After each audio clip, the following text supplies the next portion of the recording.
আমরা কেউ তাদেরকে বলি নাই যে ওদের তোমাদের জীবনের বিনিময় হলে ওদেরকে সরাইতে হবে, এটা কিন্তু আমরা বলি নাই।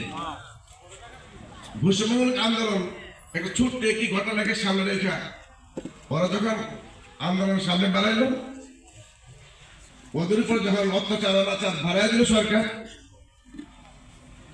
সারা দেশের জনশক্তি মানে ছাত্র জনতা এক হয়ে গেল, গুলি করে আন্দোলন বন্ধ করতে চাইল। কিন্তু এই সকল ছেলেরা গুলির সামনে বুক পেতে দিল, কিন্তু তারা পিছু উঠল না। ঠিক কিনা বলেন? কিছু কিছু পোলাপানকে ধরি না একত্র হত্যা করে ব্যানের মধ্যে রাখা লাশ যেন চিহ্নিত করে না আগুনটা জ্বালিয়ে দিত। কিন্তু একটা ছেলেকেও মাঠ থেকে আন্দোলনের মাঠ থেকে সরাইতে পারে।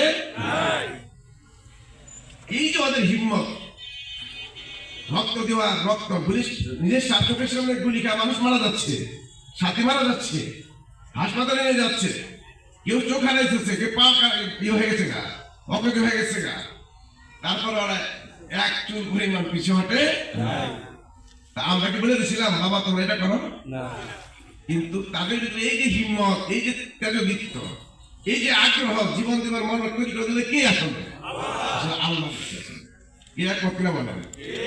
তো এই জন্য আল্লাহ যেহেতু দয়া করে আমাদের প্রতি রহম কইরা আমাদের সন্তানদের রক্তের বিনিময়ে এই দেশে একটি সাধারণ পরিবেশ ফিরিয়ে দিচ্ছে।